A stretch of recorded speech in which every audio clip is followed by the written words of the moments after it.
Salut les marques, salut les smarts et bienvenue dans le supplément SmackDown de Catch Up, votre émission qui résume et analyse chaque semaine le dernier épisode du show bleu de la WWE SmackDown Live. Je suis Yerem et je suis accompagné, comme toujours, de l'ami Giscal. Salut Giscal. Salut Yarem, salut tout le monde. Comment vas-tu? Ça va bien et toi, en cette semaine de pont? Bah écoute, ça va bien aussi, plutôt pas mal, semaine de pont, mais on ne chôme pas au Et non, non, il ne faut supplément. pas. On avance, quand il faut y aller, on y va, et du coup c'est parti, puisque cet épisode de SmackDown Live avait lieu donc le 8 mai 2018, dans cette bonne vieille ville de Baltimore, dans le Maryland, et nous étions au Royal Farms Arena, une enceinte qui peut contenir environ 9000 spectateurs, comme ça vous Ça fait pas savez. beaucoup. Bah, ça fait pas beaucoup, non. C'est vrai que on est loin à chaque fois des grands stades, des grandes arènes qui sont Eh, autour des pay-per-view. on a Euh, passé un mois d'avril tellement avril-mai grandiloquent. ouais, Eh, exactement, du coup, on exactement. redescend un peu en taille. Ouais. Il faut redescendre un petit peu sur Terre. Ça, on est bien d'accord. Et du coup, alors, on va continuer avec au menu de cet épisode les qualifications pour Money in the Bank qui débutent dans le show bleu, les Blue John Brothers qui veulent jouer avec nous et Sheamus qui noie sa tristesse dans la nourriture. Il avait l'air triste, Sheamus, mais heureusement, Cesaro l'a consolé. Allez, c'est bien Paige qui ouvre le show et qui vient nous faire un petit récap de Backlash en mode c'était bien, hein, non? Vous avez aimé? Hmm. Bon, Ah, est-ce vous avez aimé, hein? est-ce qu'on lui dit? Je sais pas si on va lui dire. Trop Le tard, plus... elle a enchaîné déjà. Elle a déjà enchaîné, hein. C'était un petit peu difficile pour elle cette intro. Mais bon, elle y est arrivée. Et elle a fait une petite référence au match évidemment entre AJ Styles et Nakamura. C'est la maîtresse qui tape un petit peu sur les doigts des deux enfants qui. Du coup, on est arrivé au résultat qu'on connaît, cette double disqualification. Elle n'est pas très contente de ce résultat-là. Mais bon, allez, on enchaîne sur le futur. Le futur, c'est Money in the Bank. Et ce soir, nous aurons pas moins de 3 matchs. 3 matchs de qualif pour le prochain pay-per-view qui aura lieu au mois de juin. On vous redonnera la date d'ici là. Mais bon, ce qui est sûr, en tout cas, c'est que le match commence et qu'on a droit. Oui, Le match c'est sûr. commence. L'épisode commence et qu'on a droit déjà à un premier match et que ce premier match sera Jeff Hardy contre le Miz. Le Miz qui est au top, au top de sa forme, au top de sa popularité également, puisque la foule est en délire au moment où les deux hommes s'apprêtent à commencer le match. Un match où le Miz montre que ça y est, il s'est catché. Il sait faire des contres, il sait. Bon, ça joue avec la foule, il a toujours su le faire. Mais on sait que voilà, Seth Rollins n'a pas été avare de compliments sur l'ancien champion intercontinental. Et c'est vrai qu'il a élevé son niveau de jeu, le Miz. Et du coup, on a un match que personnellement j'ai préféré par exemple à celui qu'il a eu avec Randy Orton, que Jeff Hardy a eu avec Randy Orton. C'est sûr. On a un gros momentum de Hardy qui arrive et incroyable mais vrai au moment où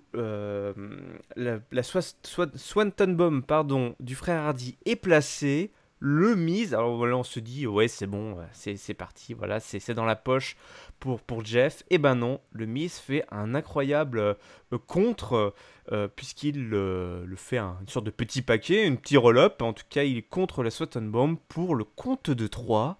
Incroyable, mais vrai. Le Miz rejoint donc, est le premier qualifié de SmackDown pour Money in the Bank. Écoute, un résultat qui m'enchante moi particulièrement, puisque effectivement le Miz a déjà gagné la mallette et il ferait un très bon porteur. Et du coup, on en voit quand même déjà un bon petit soldat là défendre le show bleu. Qu'est-ce que tu as pensé de l'introduction de Page, puisqu'on n'en a pas énormément discuté, et de ce Non. petit match là? Ouais. Bon, à l'intro de Page, on n'en a pas beaucoup parlé parce qu'il n'y avait il y avait pas grand-chose à dire. C'était une petite intro pour nous présenter la soirée.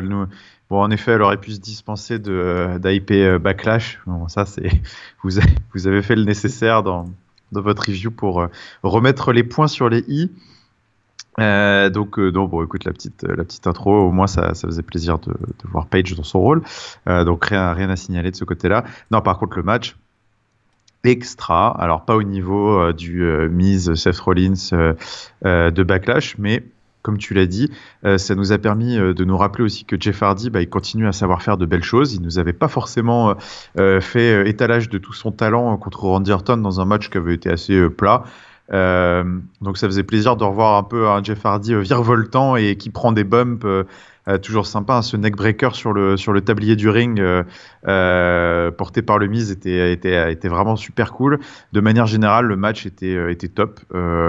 Alors moi je suis pas d'accord quand tu dis que ça y est, le Miz nous montre enfin qu'il s'est catché. Moi j'ai toujours trouvé que c'était un super catcheur, mais on est en train vraiment de se rendre compte.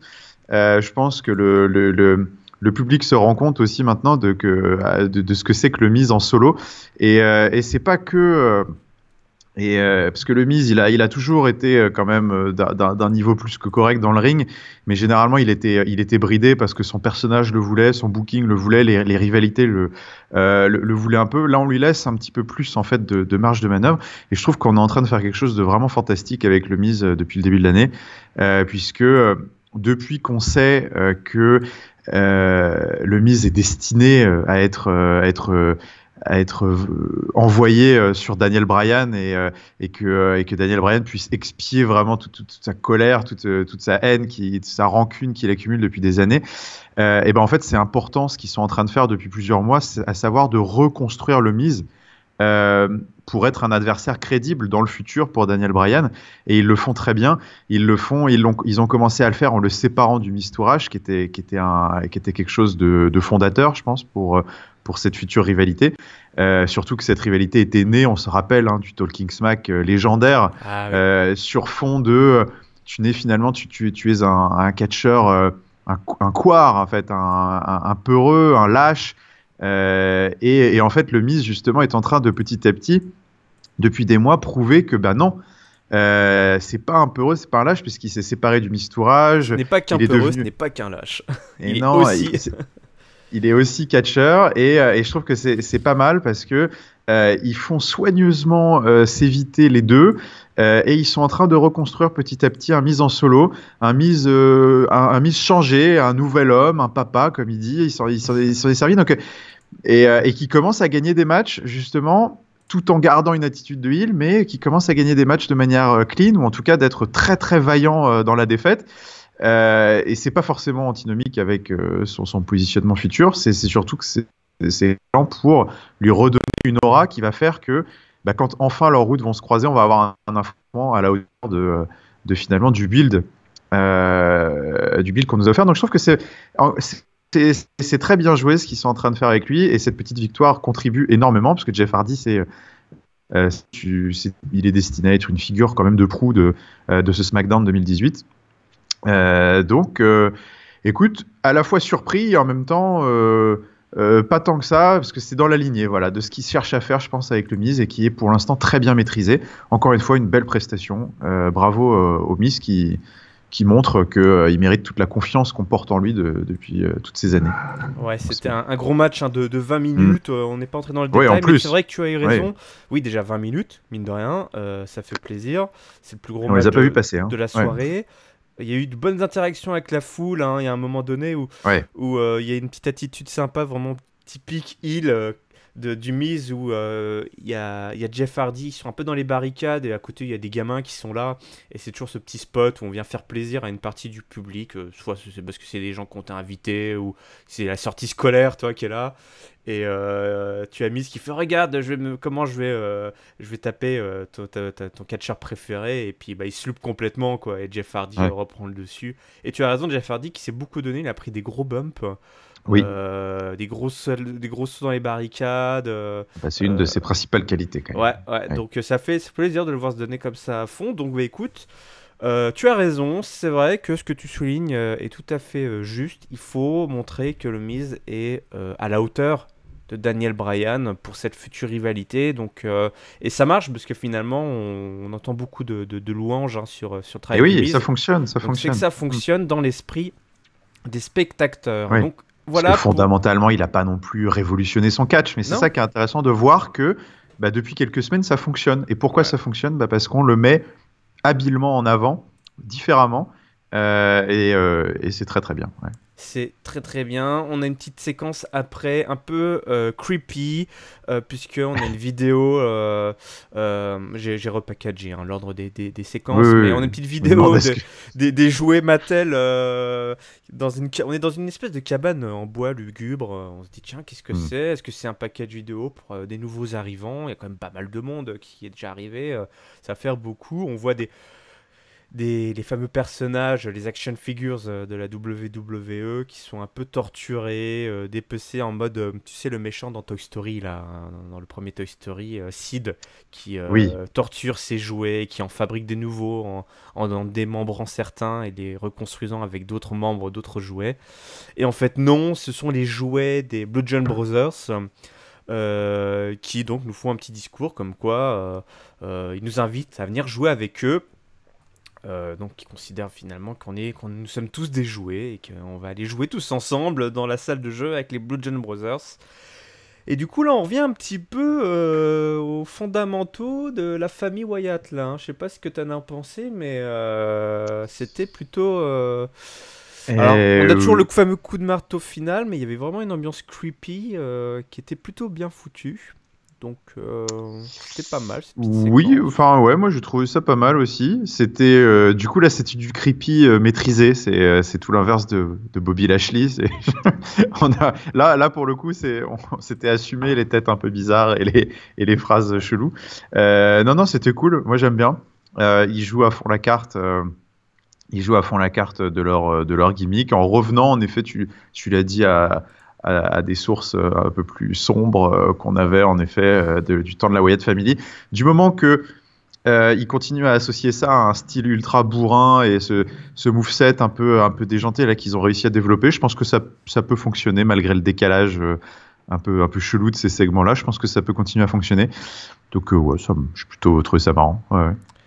On a une petite séquence backstage, deux séquences backstage, une de Nakamura qui est interviewée par Renee Young, je crois, c'est ça, oui. Elle essaie de Oui, lui soutirer quelques mots et on a le droit au fameux No Speak English. Alors René Young fait, mais attendez, on sait bien que René Young qui était pro Nakamura la semaine dernière a un petit peu retourné sa veste là, ouais. qui vient plus titiller le japonais, fait, mais on sait bien que vous parliez anglais avant, enfin on a des vidéos, il y a des enregistrements sonores Ouais. de vous, alors essayant de parler anglais, pas toujours intelligible, mais bon, au moins il maîtrisait la langue de Shakespeare à un moment donné. Oui, Et il me là semble. il nous explique qu'en fait oui il savait mais qu'il a oublié, je sais plus comment on fait. Et il rappelle que J Styles et lui n'en ont pas fini. Et en effet miroir, on a une séquence backstage d'AJ Styles, notre interview.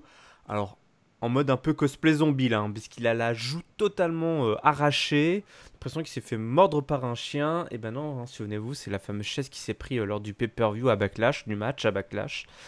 Et grosso modo, il est prêt pour le challenge de Nakamura. Donc on va avoir droit à une quatrième manche, si je dis pas de bêtises, entre les deux. Peut-être C'est ça, troisième. une quatrième manche. Quatrième. Déjà. Bah dis donc. Non, WrestleMania, Backlash et Ouais. maintenant. Et du coup, voilà, les deux hommes donc valident un petit peu que effectivement tout va se décider à Money in the Bank. Ouais. Bon, on est prêt là pour ce Style versus Nakamura partie 4. Écoute, je sais pas. Moi j'ai été très. J'ai pas eu la chance encore d'écouter votre fantastique analyse de Backlash. Moi j'ai été très agacé, mais pas dans le bon sens du terme par ce finish. Là, je trouve que ça y est, là on a éculé la blague au possible. Là, je pense qu'on a compris. C'est ce qu'on a dit effectivement. Oui, donc je pense que ça y est, là, c'est bon, on a compris. On aimerait juste voir un peu de catch et un peu de rivalité sérieuse.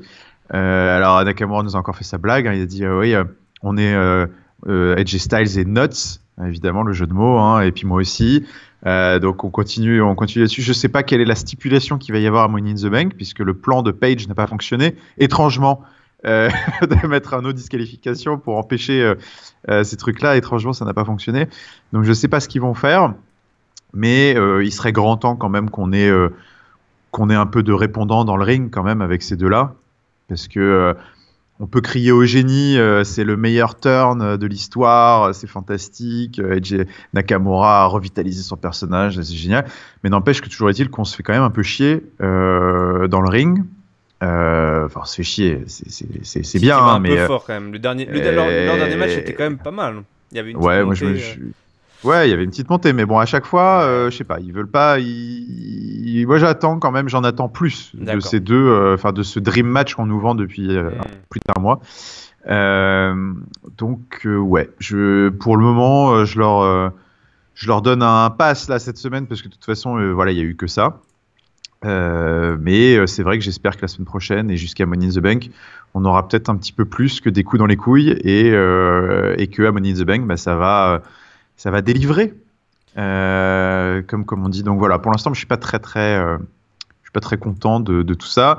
Et même les promos, bon voilà, Nakamura m'a fait rire, mais sans plus. Tu sens que ça tourne un peu en rond. Tu sens qu'il commence à être un peu à court de comeback, à court de vannes, parce que René qui est là, oui, mais si on sait que vous parlez anglais. Et puis ah oui, c'est vrai. Ouais, attends, bah alors je vais te dire 2-3 phrases quand même parce que c'est vrai que c'est con comme angle. Attends, genre ouais, bon, ouais, on arrive au bout du truc, je trouve. C'était très drôle les 2-3 premières semaines. Là, ça commence à être un peu lourd. Ouais, effectivement. Ouais, bon, écoute, hein, on leur laisse le fameux bénéfice du doute. Cette fois-ci, il faut y aller. Hein. Il faut y aller. On a dit, il fallait enclencher. Lâcher les chiens là. Fallait tirer là, et ils l'ont pas fait. Du coup, bah, on se retrouvera à Money in the Bank. Écoute, un autre match de qualification pour Money in the Bank. C'est Charlotte qui affronte Peyton Royce, mais avant ça, on a Carmella qui nous invite à célébrer royalement son règne, la Melabration. La semaine prochaine, on sera à Londres. Oui. Donc voilà, et en plus, ils aiment bien les trucs avec les couronnes là-bas. Les couronnes, les mariages, voilà, on est en plein dedans. Il y a des naissances, il y a des mariages en ce moment de l'autre côté de la Manche. Et on est tous invités, sauf la famille royale, je crois. Ou c'est l'inverse, eux seront invités, je ne sais plus. Bref, on arrive. Je crois que c'est l'inverse. C'est l'inverse. Bon, en tout cas, nous, je sais pas si on y sera, mais Ric Flair, lui, n'est pas invité. Le fameux Ric Flair qui a une fille qui s'appelle Charlotte et que Carmella a battue parce que Mella is money. Ça, il y a pas de doute là-dessus. Donc Carmella hein, qui nous fait une petite promo, là, ma foi, fort sympathique. Et on a un match qui s'enchaîne entre Billie Kay et Peyton Ross. Non, entre Peyton Ross et Charlotte Flair. C'est la rupture déjà. La rupture, tout va à 200 à l'heure sur SmackDown. Qui vient donc se moquer de Charlotte hein, à propos de sa défaite à Backlash, avant même que l'action ne commence. Donc, un match qui démarre avec Charlotte tout en maîtrise. Et le momentum passe du côté de Royce quand elle balance Flair dans le ring post. La méchante hein, qui ensuite s'applique à punir son adversaire. Charlotte Flair hein, qui paraît vulnérable. Surtout quand Billie Kay est dans les parages, mais ça ne compte pas puisque la fin, elle finit malgré tout à placer son figure 8, hein, ce magnifique figure 8, le bon pont là qu'elle fait pour la gagne. Peyton Royce abandonne et Charlotte donc est qualifiée pour le Money in the Bank ladder match. Donc voilà, on n'a pas su conserver ou reprendre la ceinture. Mais on a quand même une petite chance de la récupérer. Qu'est-ce que tu as pensé de ce petit match de qualif? Et qu'est-ce que tu penses à Charlotte? Puisque perso, genre à Backlash, j'avais trouvé qu'elle avait été, je l'avais mis dans mon flop. Je trouve qu'elle est totalement absente là en ce moment, Charlotte. Ouais. Qu'est-ce qui se passe là du côté de la famille Elle fait pas très concernée. C'est vrai que là. La soi-disant number one là, de la division féminine Bon, alors c'est sûr, on pourra se dire que c'est pas facile. Carmela, c'est pas forcément une adversaire facile à travailler, hein, parce qu'à Backlash, certes, Charlotte n'a pas réussi à porter, on va dire, Carmela vers un bon match, mais bon, Carmela n'était pas non plus très inspirée pour donner la réplique, donc c'est vrai que c'était un peu compliqué, mais toujours est-il que c'est vrai que je suis assez d'accord. Charlotte donne un peu le sentiment de catcher au ralenti là depuis WrestleMania. Elle se laisse un peu aller tranquille. Peut-être est-ce que c'est parce que ça l'intéresse pas trop le programme qu'on lui propose. Bon, c'est pas une raison suffisante. On l'a suffisamment martelé ici que, bah, écoute, peu importe. Hein, il y a des hauts, il y a des bas dans une année de catch. Tu catches pas forcément toujours. Comme tu veux, quand tu veux, où tu veux. Donc il faut serrer les dents et donner le meilleur. Et là, en ce moment, elle donne pas le meilleur. Je suis assez d'accord.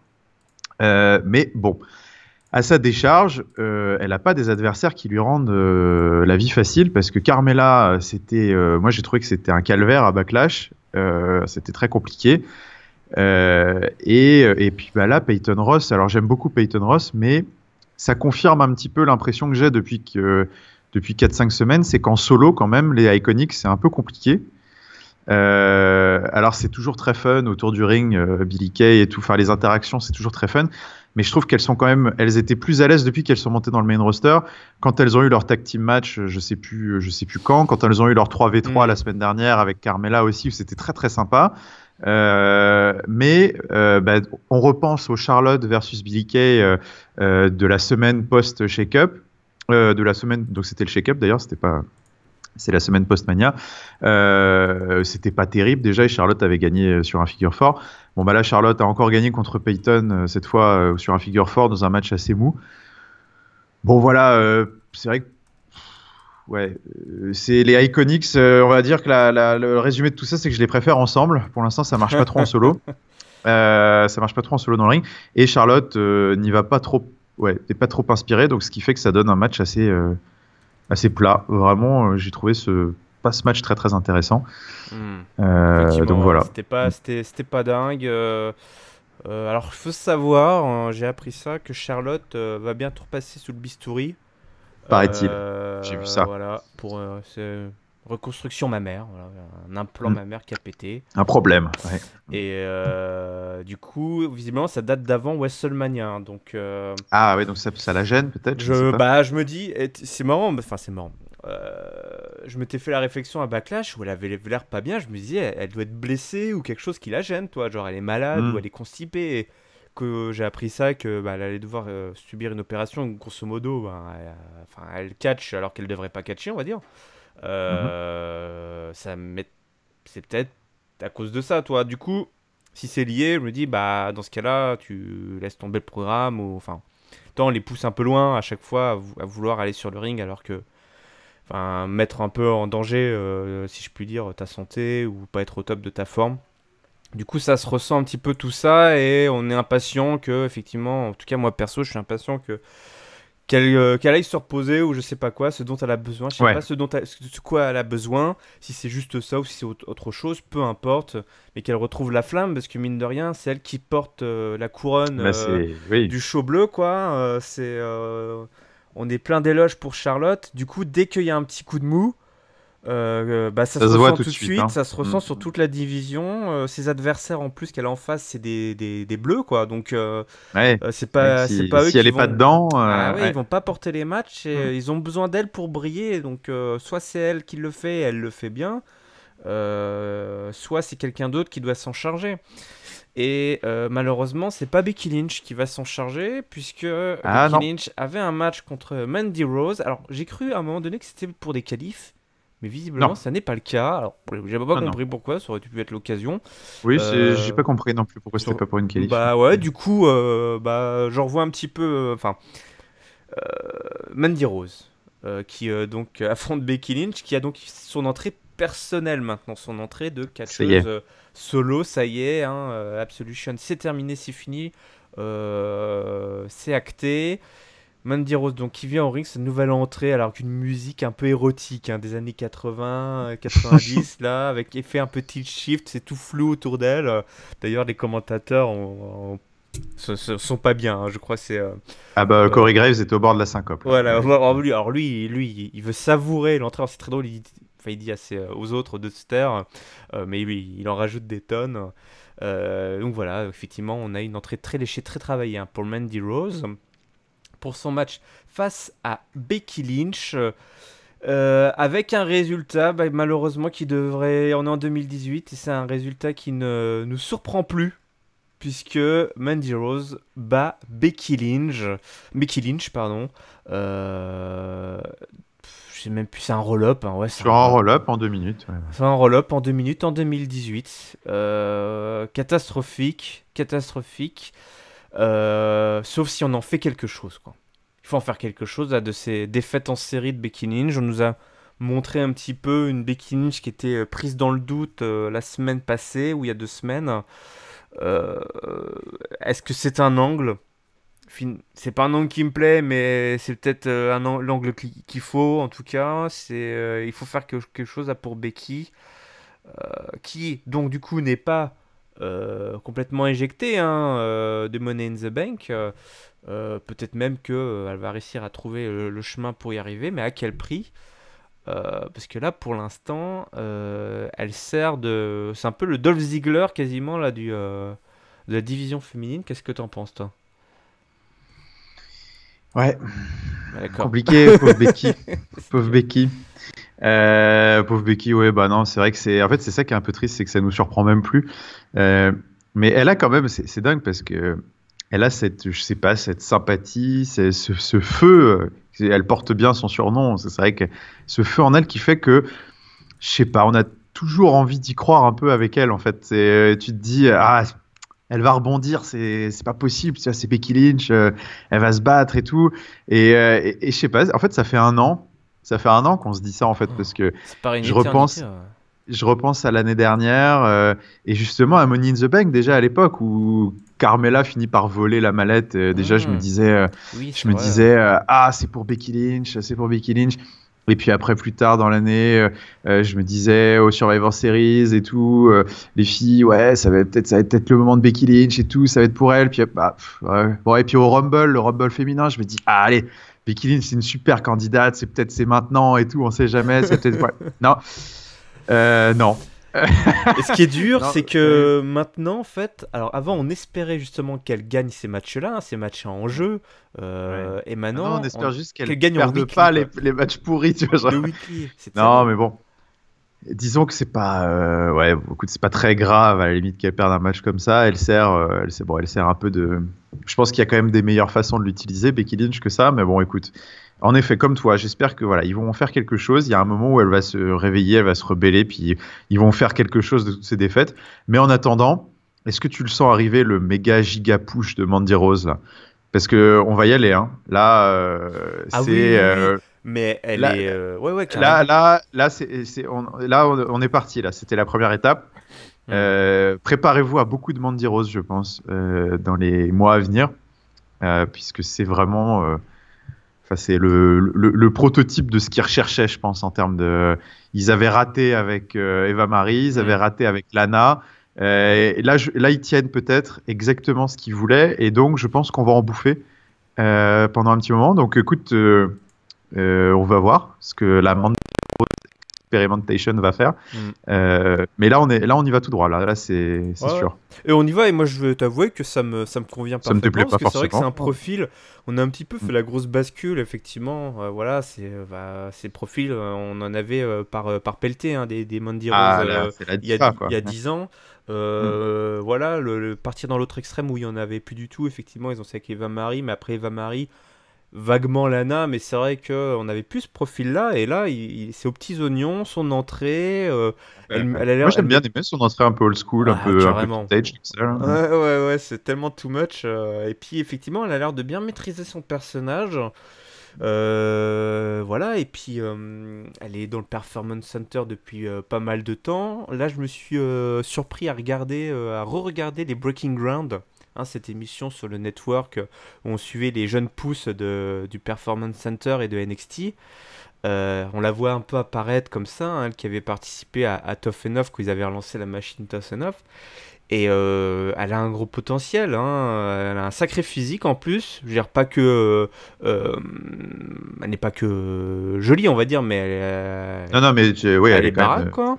elle est très Euh, musclée, très ouais, fit, ouais, ouais. donc, Très athlétique. très athlétique. Et je pense qu'effectivement, on parlait de construire des méchants, des heals, puisque pour un petit peu remettre la balance en termes de rapport de force entre ces faces qui sont over the top et ces heals qui sont hyper rookie. Et là, bah, qu'est-ce qu'on fait? On l'a fait gagner face à Becky Lynch dans pas un repackaging, mais voilà, une Ouais, prestation solo qui très télé, où on sent que on risque bien de la revoir dans les prochaines semaines. ouais, je pense, ouais. Et du coup, ouais, Et c'est vrai effectivement. que tu te dis, je sais pas, ils auraient pas pu, mais ça c'est le fan en moi qui parle, mais ils auraient pas pu se servir de Naomi qui fout rien Ah bah complètement. à la place de la pauvre Becky, elle a suffisamment mangé quand même. Ouais, bah Naomi, Becky, malheureusement c'est un peu presque le même combat.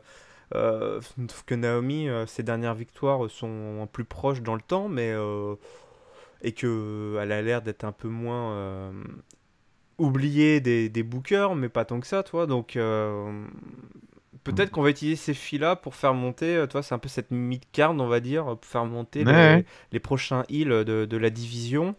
Bah écoute, hein, pourquoi pas, hein, pourquoi pas. Moi, je suis impatient hein, de voir qui vont être les gros heals de la des division nouvelles têtes féminine, un peu. les Ouais. nouvelles têtes, parce que bah, pour l'instant, on n'a rien. Donc, écoute, pourquoi pas Mandy Rose.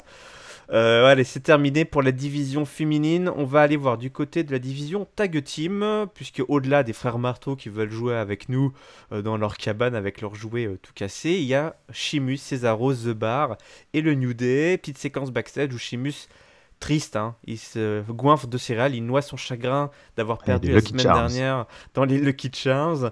Voilà, c'est un Irlandais, hein, donc il croit beaucoup à la Et forcément. chance. Et oui, il se fait charrier par Cesaro pour sa défaite. Il lui dit, hein, ok, c'était assez inattendu. Alors, il fait référence au foot, j'ai pas trop suivi. Si c'est aussi inattendu qu'une victoire de Liverpool sur Chelsea ou l'inverse.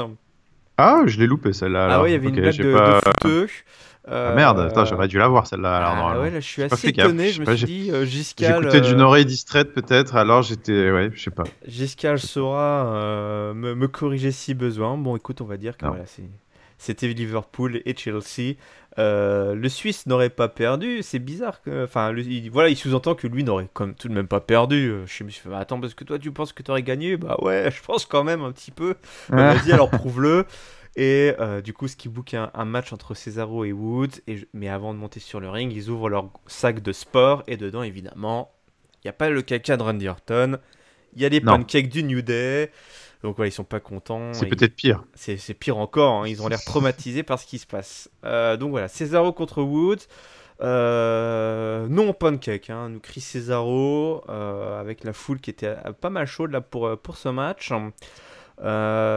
Domination physique du Suisse contre une domination d'agilité du tromboniste, je dirais.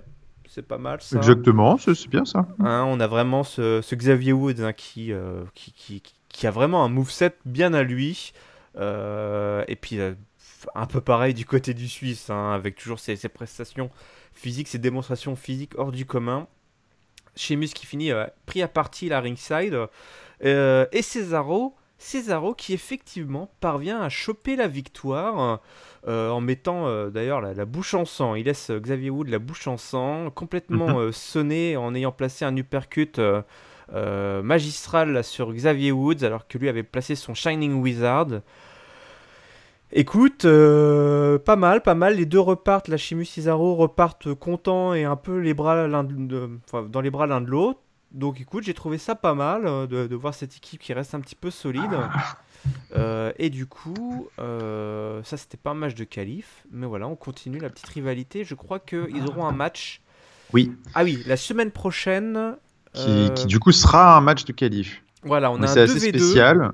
Ouais, Ouais, c'est pas mal, je trouve. Hein, c'est pas mal. c'est original. Ouais, On a ouais, un ouais. 2v2 et le gagnant, donc l'équipe gagnante, aura droit de choisir un de ses membres pour aller à Money in the Bank. Écoute, je Ouais. trouve ça pas mal dans une optique éventuelle de créer de la tension et pas Mhm. forcément du côté où on pourrait le croire.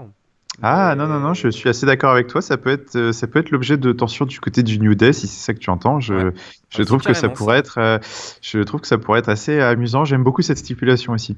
Même Ouais. si, alors, il y a des rumeurs, paraît-il, des rumeurs de troisième Money in the Bank, un Money in the Bank pour les tag teams cette année et tout. Alors, est-ce que il y aura l'annonce et tout ça Ouais. justement Bah, de ce truc-là? ce qui met un peu le Mais trouble, c'est qu'on a vu des tag teams, parce qu'il y a évidemment toutes les petites promos vidéo mode selfie. Les oui, mecs qui disent qu'ils vont gagner Money in the Bank, mais qui n'ont pas de match de qualif pour autant. Donc voilà, les oui, oui, Perfect Ten et ça. compagnie, on disait, bon, ok, d'accord. Merci, t'es gentil. Allez, si tu veux bien retourner me servir un café, s'il te plaît. Ouais. Effectivement, on a vu les tag teams faire le même Ouais, exercice. on vit des Hein, tag teams. Alors, bon, écoute, en tout cas, faute de plus d'informations, je suis assez d'accord avec toi. J'aime beaucoup cette petite stipu pour la semaine prochaine qui peut être génératrice de bonnes idées. À voir s'ils s'en servent ou si c'est un leurre. On verra, mais en tout cas, j'ai bien aimé. Et au-delà de ça, écoute, j'ai beaucoup aimé. Encore une fois, ça paye pas de mine ce petit match cette semaine, mais moi, ils me font beaucoup rire. Je trouve que c'est ultra divertissant. C'est des matchs assez rapides, assez intenses, avec beaucoup de bordel autour du ring, quelques bons moves. Xavier Woods qui continue de faire son petit trou en solo tranquille. On lui fait de plus en plus confiance pour ce genre de match. Cesaro, comme toujours, impeccable. Ça devient un petit peu mon petit rendez-vous hebdomadaire qui me plaît bien à SmackDown, ces interactions entre le New Day et The Bar. hmm. Je retrouve un peu des vibes en fait, de la Fashion Police quand ils passaient toutes les semaines, mais avec le catch en plus. Hmm. Donc du coup, c'est plutôt voilà, c'est le petit rendez-vous hebdomadaire très sympa. J'aime beaucoup ce qu'ils font. Je trouve qu'ils ont une super alchimie. Donc ça me fait bien rire. Je mets des bons points pour ça. Ouais, on est vraiment là dans le pur, les pures séquences, les purs produits calibrés télé qui fonctionnent bien avec Ouais. du bon backstage, du bon in-ring, de l'humour. T'as raison, hein, SmackDown sait faire ça et du Mm. coup il faut qu'il s'appuie là-dessus. Aux abonnés absents, les Usos, Oui. Et les champions, et enfin, ouais, les champions, ils jouent avec leurs jouets backstage, mais c'est ouais, vrai que voilà, c'est les ça. Usos Donc ne sont pas là. voilà, ce qui compte, c'est le Money in the Bank. Hein. Clairement, de toute façon, on est là, on est vraiment déjà Ah, parti direction le pay-per-view et on ne sait pas encore exactement quelles vont être les autres affiches en dehors de ces matchs à échelle pour la mallette, hors les grosses affiches type Edge Styles, Nakamura. Nakamura, Mais c'est tout d'ailleurs. Mm.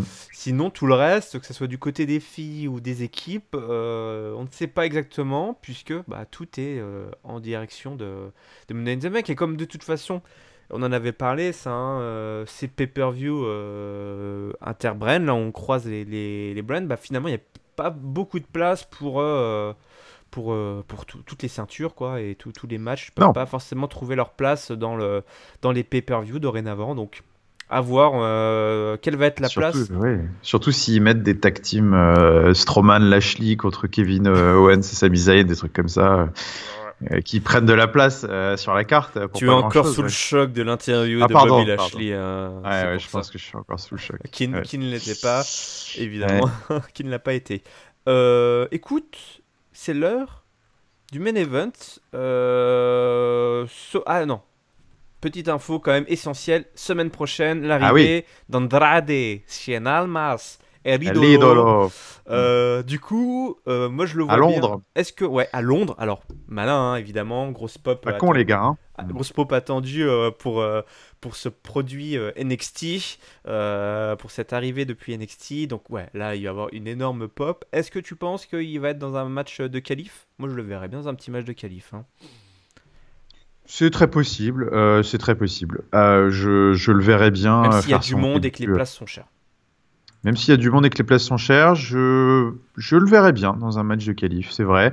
Il faut se dire que, attends, si je dis pas de conneries, chaque show a 4 spots, hein, c'est Ouais. ça, dans les Chaque Money show in a the 4 Bank. spots, exactement. Donc, ce seront des Money in the Deux Bank ont à été, 8. deux ont été distribués cette semaine. On sait que, sauf leur Money in the Bank supplémentaire par équipe et tout, il va y avoir un troisième spot de SmackDown qui va être pris par The Bar ou Ah, le c'est New vrai. Day. Ouais. Ce qui fait qu'il n'y aurait plus qu'une seule place pour Andrade et tout le reste du roster.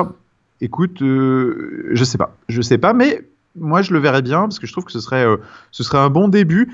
C'est une bonne période en fait pour faire démarrer des mecs comme ça sans forcément y a peut-être pas forcément de programme encore 1v1 de dispo pour lui ou de vrai, enfin vraiment de parcours tout tracé. Donc c'est vrai que c'est un peu un moment rêvé, je trouve, pour le faire démarrer parce que du coup tu le balances dans le Money in the Bank, il va faire son show, il peut développer une petite rivalité pendant le match ou un truc, ou s'en servir après coup, voire même le gagner. On sait pas, c'est la folie. Non, mais du coup, il y a plein de choses qui peuvent se faire, donc c'est vrai que je trouve que c'est assez. C'est bien, c'est facile pour les bookers presque de le faire démarrer comme ça, donc pourquoi pas, ouais, je suis assez d'accord. Ouais, effectivement, et puis on se souvient qu'il y a pas mal de mid-card qui est parti à Raw, et que du coup, finalement, il aurait sa place, il n'y a pas tant de concurrence que ça, je trouve, dans l'optique de cette mallette, tu vois ce que je veux dire? Le main event, il est bouche, oui, il est déjà bien construit, bien garni. Après, tout ce qui est mid-card, qui est généralement la cible comment dire, le profil type d'un porteur de mallette est très souvent un mid-carder, même si des John Cena et des Randy Orton sont déjà passés par là, mais du coup, effectivement, on peut très bien imaginer El Idolo attraper El Maletto. El Maletto. Seul truc, c'est pour l'instant, c'est vrai que je vois pas quel match il pourrait avoir parce qu'il y a encore pas mal de gens qui n'ont pas eu la chance d'avoir un match de qualif pour le Money in the Bank et qui pourraient y prétendre dans la mid-card de SmackDown. Il y a Shelton Benjamin, il y a Randy Orton, il y a Big Cass potentiellement. Il y a encore quelques noms qui n'ont pas été cités dans le mix un petit peu. Mais bon, c'est pas forcément des adversaires que je verrais face à Almas. Donc du coup, je ne sais pas. C'est le suspense pour la semaine prochaine, voir ce qu'ils vont nous réserver. On verra ça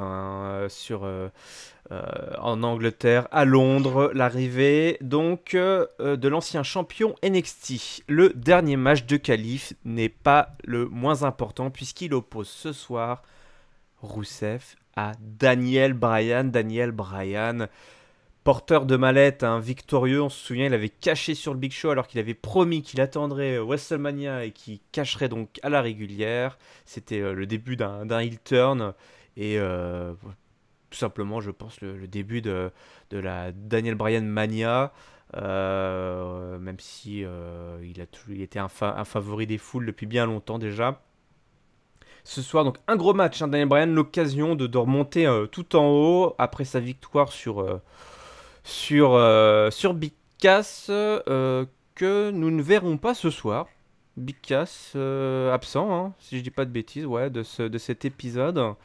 Allez, donc on a le match Rusev-Daniel Bryan, un match de plus de 10 minutes, où clairement le Bulgare ne fait pas pâle figure. On a vraiment des grosses séquences. Daniel Bryan qui se donne à fond. Les deux veulent se qualifier pour ce match. On a Rusev qui balance Daniel Bryan par-dessus la table des annonceurs. Puis Daniel Bryan lui, qui place qui survit à une German suplex de Rusev en atterrissant sur ses pieds, ça contre de partout. Il met à mal le bras du Bulgare et un gros kick dans la mâchoire laisse Daniel Bryan out call comme on dit, et Rusev donc place le tombé. 1, 2, 3, victoire de Rusev, incroyable mais vrai, une fois de plus, même si j'utilise cette expression peut-être un peu trop souvent. Rusev donc rejoint le Money in the Bank au dépens d'un Daniel Bryan qui doit tout reprendre depuis le début. C'est un peu l'histoire qu'on nous raconte. Daniel Bryan, il va pas remonter tout de suite au top du top. Qu'est-ce que tu penses, toi, Giscal, de ce qui s'est passé là? Alors que on ne t'entend plus là, Giscalou. Oups, là, c'est voilà, bon. J'ai beaucoup aimé ce qui s'est passé, ce que je disais. Non, c'est très intelligent. Ils font quelque chose de vraiment très très bien, je trouve. Que ce soit parce que je vais devoir reparler du Miz, mais avec le Miz et Daniel Bryan, puisqu'ils ils font suivre deux trajectoires un peu en sous-marin, vraiment très éloignées l'un de l'autre, mais très différentes. Qui, je pense, vont vraiment servir leur futur affrontement. Et donc voilà, Daniel Bryan, en effet, on essaie de nous expliquer que voilà, bon, il est revenu tout feu tout flamme, il s'est un peu brûlé les ailes et puis bah il repart un petit peu à zéro en effet. Ils ont parlé aux commentaires de l'histoire un peu de Cendrillon, la Cinderella Story. Est-ce que c'est la fin? Est-ce que Daniel Bryan va redevenir un peu quelqu'un de normal, quelqu'un un peu de quelconque dans le paysage de la WWE? C'est pas mal parce que du coup, un bon reboot, le faire repartir de tout en bas pour le faire remonter vers les sommets. Personnellement, moi, je trouve que c'est ce qui fonctionne le mieux avec son personnage. Donc, je trouve que c'est pas mal finalement de recréer un petit peu cette épopée qu'il a pu avoir. Et ça colle plutôt bien, moi, avec quelque chose que j'aurais en tête pour les deux, qui serait que finalement, Daniel Bryan. Alors déjà, c'est une excellente chose de continuer à les séparer. Moi, je trouvais que le résultat était un peu spoilé quand on savait qu'en début de show, le Miz était dans le Money in the Bank. Personnellement, pour moi, c'était impossible que Daniel Bryan soit dans le Money in the Bank parce qu'il faut qu'il continue à être le plus longtemps possible séparé. Ce qui fait que je vois finalement maintenant assez bien se dessiner le Miz qui gagnerait la mallette, pardon. Le Miz qui gagnerait la mallette, qui au passage du coup deviendrait two-time Money in the Bank. Ça permet, c'est toujours un record de plus qu'on pourra effacer des tablettes parce que CM Punk était. Alors il légaliserait du coup effectivement CM Punk. Il légaliserait, mais bon, c'est toujours une façon de moins le mentionner. Le dernier en date effectivement. Ouais, c'est le genre de parce que comme on est un petit peu dans le thème en ce moment, tout est clair quoi. Donc CM Punk de la réalité. Même si incroyable. On voit CM Punk apparaître encore dans des packages vidéo qui remontent, qui remontent, enfin des trucs récents, toi. Donc voilà, c'est pas juste, je pense, une volonté absolue de l'effacer, mais les records sont faits pour être battus et le Miz effectivement ferait un excellent porteur de mallette. Ouais. Mais du coup, je verrais bien du coup en effet le Miz gagner cette mallette et pendant ce temps-là, donc continuer cette voie un petit peu de rédemption, mais en gardant cet accessoire qui fait quand même de lui un peu un heel. C'est l'accessoire de la facilité. Le Money in the Bank colle quand même plus facilement à un heel. Donc ça irait bien avec son personnage. Et puis du coup continuer à côté de ça complètement en parallèle le plus loin possible. Daniel Bryan, cette remontée lente où finalement on pourrait le voir, je pense, assez facilement. À SummerSlam par exemple, prendre la ceinture comme il l'avait fait il y a maintenant 4 ans contre John Cena et se faire finalement cacher et briser son moment par le Miz tout de suite, ce qui du coup lancerait officiellement cette histoire et culminerait derrière peut-être à WrestleMania l'année prochaine. Moi c'est un scénario que je vois bien maintenant que les sillons sont bien tracés pour eux pour continuer à s'éviter le plus possible. Donc pourquoi pas, en effet, Daniel Bryan là, Nakamura qui prendra peut-être, qui sait, le titre des mains d'AJ Styles ou pas forcément à Money in the Bank. Nakamura pourrait être ensuite un bon porteur de ceinture pour la donner à Daniel Bryan un peu plus loin dans 3 mois. Donc moi pour l'instant c'est un peu ce que je retire de cette défaite pour Daniel Bryan. Et ce que j'ai trouvé très sympa dans ce show, c'est qu'en plus on s'est servi de ça pour donner une super belle victoire à un mec qui en a besoin et qui mérite. C'est Rusev qui se retrouve à battre clean Daniel Bryan en main event de SmackDown et qui se retrouve dans le Money in the Bank. Il était super focus, super intense, très très beau match de Rusev, moi j'ai trouvé. Daniel Bryan nous a déroulé son classique, mais j'ai trouvé que Rusev avait fait. Daniel Bryan qui vendait un peu sa blessure, évidemment. Exactement. Les commentateurs l'ont bien rappelé. Oui, parce que bon, il gagne clean, mais Daniel Bryan il fallait quand même. C'est normal. Il faut quand même la séquence finale où il cherche son running knee là, Daniel Bryan, qui se fait contrer par Rusev, qui lui explose dans les côtes. Et après il place ce fameux Mashka Kick, puisque c'est comme ça qu'il s'appelle, le Mashka Kick pour la victoire. Donc c'était inattendu, mais du coup, effectivement, ça plus toutes les séquences qui ont eu lieu avant, c'est vrai que Rusev... Ça se goupille bien, tout ça.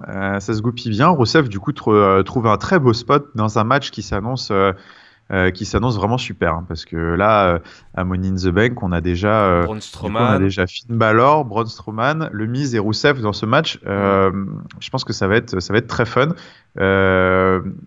Et puis bah ouais, moi j'y verrai bien Cesaro la semaine prochaine, mais ça on verra. Donc ça va être très très fun ce petit match. Rousseff mérite ce joli spot. Je pense pas qu'il aura la mallette, mais en tout cas ça fait du bien. Ça montre, voilà, encore une fois, hein, tout le monde qui s'inquiète pour Rousseff. Tout va bien pour Rousseff. Oui, tout va bien pour Rousseff. Et donc voilà, j'ai trouvé que ce main event cochait toutes les bonnes cases et c'était vraiment très intéressant pour beaucoup d'aspects. Bon, le show s'achève quand même sur une image un peu triste, hein. Daniel Bryan, Et oui. déçu de sa prestation, déçu de sa défaite et qui se pose sûrement des questions. Il y a plein de choses qui se passent dans son esprit à ce moment-là. On va voir comment il va rebondir, hein, comment il va réagir face à tout et oui, ça. maintenant ça va être le rebond qui va être intéressant pour Daniel Bryan. Mais tu as raison, on nous raconte peut-être à une vitesse un peu supérieure, hein, j'imagine, un peu l'histoire de Daniel Bryan, ce qui avait fait qu'on s'accrochait au personnage, et c'est plutôt malin. On termine l'épisode. Allez, terminons-nous. Terminons-nous, allez, c'est parti les gars. C'est comme ça que donc se termine cet épisode de SmackDown. C'est donc l'heure du mot de la fin. Giscal, si tu veux bien partager ton top, ta note et ton flop, s'il te plaît, dans l'ordre que tu veux. Eh bien, mon top, il ira au Miz sans hésitation. Je pourrais dire plus spécifiquement au booking du Miz, hein, parce que moi personnellement, j'ai jamais douté du Miz. Enfin, il me surprend pas plus que ça, mais là, il est au top du game en ce moment. Hein. Le Miz, il maîtrise son personnage à la perfection et on se sert de son personnage à la perfection à l'écran, je trouve. Donc c'était top, c'était top. Donc c'est mon top, le Miz, super. Tous ces segments deviennent must-see, hein, comme il aime si bien le dire. Donc bravo, et je pense qu'on va bien se marrer en 2018 avec le Miz, qui va être au top de SmackDown. Et mon flop, je vais le donner. Je vais continuer à taper, à le donner sur les segments backstage là de Nakamura et d'AJ Styles qui m'ont fait ni chaud ni froid et qui me, voilà, j'ai pas l'impression d'avoir une feud de main event entre deux top légendes du catch pour le titre suprême. J'ai pas du tout ce sentiment-là, donc c'est pas du tout quelque chose que j'attends chaque semaine. Et encore une fois, ils m'ont pas fait mentir, dans le sens que ça m'a fait chier. J'aurais pu ne pas les voir, c'était pareil. Donc ce sera mon flop pour ces deux petites interviews backstage. Et puis ma note, je vais mettre un 3,75, juste en dessous du 4. On n'était pas exactement au 4, mais parce que j'ai trouvé que le catch était quand même assez irrégulier cette semaine. La faute aux filles, notamment. Mais bon, après, ça reste un épisode qui était super plaisant. On est lancé sur la saison Money in the Bank, les matchs de qualif. Moi, c'est toujours des trucs que j'aime bien, ça, que ce soit avant les Survivor Series ou avant Money in the Bank, toutes ces séquences un peu de qualif où du coup on peut se permettre de faire plein de petits affrontements à enjeu. Je trouve ça sympa, donc ça fait une petite émission sympa à regarder. Ouais, bah écoute, mon top c'était également le Miz pour moi, donc voilà, la double top, c'est pas la première fois, c'est pas la dernière fois pour l'ancien champion intercontinental là, qui est sur un petit nuage et qui va peut-être même décrocher la mallette en étant sur son petit nuage. Je le sens bien, moi. Ouais. Et je pense qu'effectivement il fait partie des favoris. Et moi, écoute, mon flop, je le donne à Paige parce que dans son segment d'intro, là, elle a un petit peu pagayé. C'était pas évident là, d'essayer de nous vendre. Alors, c'est autant Paige que probablement ce que lui ont demandé le staff de dire, quoi. Parce que c'est-à-dire que commencer le weekly en disant vous avez kiffé Backlash. Alors, la pauvre a été obligée de le dire alors. Ouais, donc allez, je vais pas être sympa, je vais pas donner à Paige, je vais donner à celui qui lui a demandé de dire ça. Alors, du coup, je sais pas qui exactement, mais voilà. Surtout là, parce que la pauvre là, elle a pagayé. Déjà, je trouve qu'elle s'est pas encore imposée véritablement en tant que GM. Du coup là, c'est pas ça qui va aider. La pauvre anglaise là, il va falloir la semaine prochaine. Peut-être qu'elle sera un peu plus oui, a priori, puisqu'elle sera de retour à la maison. Elle devrait avoir un rôle assez actif. Oui. Ouais, on imagine ça très bien. Et ma note, écoute, j'ai mis 3,25. Je partage les mêmes critiques et les mêmes bons points que toi. Mais voilà, pour moi, La pondération est différente. la pondération est différente. On n'est pas encore proche du 4, justement. Même si on a eu quelques bons segments et des choix scénaristiques qui sont plutôt intéressants, notamment pour Chimus Cesaro et Daniel Bryan. Ça me plaît beaucoup, tout ça. Du coup, c'est comme ça que se termine le supplément SmackDown. Je vous donne rendez-vous, hein, évidemment, pour nous suivre sur YouTube, Catch-Up CDC pour la version vidéo, ou sur iTunes et PodCloud pour suivre le podcast en audio et l'écouter n'importe où, quand vous voulez, où vous voulez. L'analyse de Raw est déjà tombée, évidemment, avec cette femme. On a analysé, psychanalysé l'interview de Bobby Lashley. Un gros plan, on a décortiqué ce que Bobby Lashley a essayé de nous raconter, de nous faire comprendre. Est-ce que c'est un gros psychopathe mangeur d'enfants? Probablement que oui. Le prochain rendez-vous, en tout cas, c'est la semaine prochaine pour le Catch-Up Pro et le Catch-Up SmackDown. Les deux ont lieu à Londres? Oui, je pense. Hein, oui, ils sont en UK Tour. Alors après, tout à l'heure, j'ai dit Londres, mais ils sont au UK. C'est vrai que j'ai dit Londres un peu par réflexe. Je ne sais pas s'ils sont à Londres. Effectivement, ils seront en terre d'oblivion, comme on dit. Voilà. Pour Twitter, Facebook et Instagram, c'est Catch-Up CDC également. N'hésitez pas à partager en commentaire votre top, votre flop et votre note. À partager l'épisode et à nous mettre des pouces pour qu'on soit un peu plus visible. En tout cas, on vous remercie d'être toujours là à nous écouter et à nous regarder. Merci à toi, Giscard, hein, pour ta fine analyse, comme toujours. Merci à toi, IRM. Merci. Et on se donne rendez-vous la semaine prochaine. On vous souhaite à toutes et à tous une bonne semaine pleine de catch. Salut. Ciao tout le monde.